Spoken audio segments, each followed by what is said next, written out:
Hello everyone, welcome back to Tim with Tomes and Tales. I'm Tim, author of Haunting, a short ghost story, and hardboiled detective novel, Baltimore City.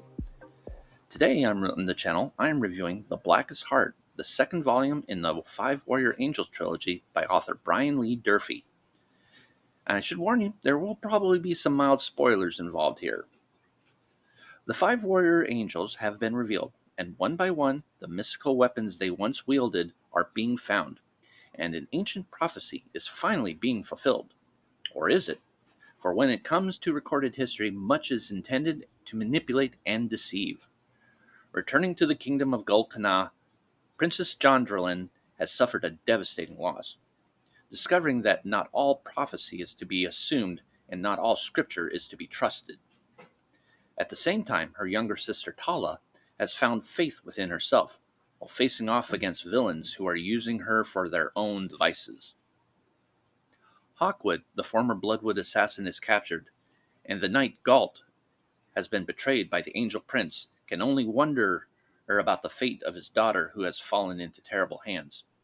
And all the while Nail embarks upon the deadliest quest the Five Isles has ever known.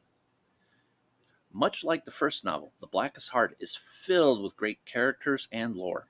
It strikes a great balance between a character-driven novel and a plot-driven one, and I especially enjoyed the amazing epic battle scene near the end of this book, and it's worth reading just for that alone.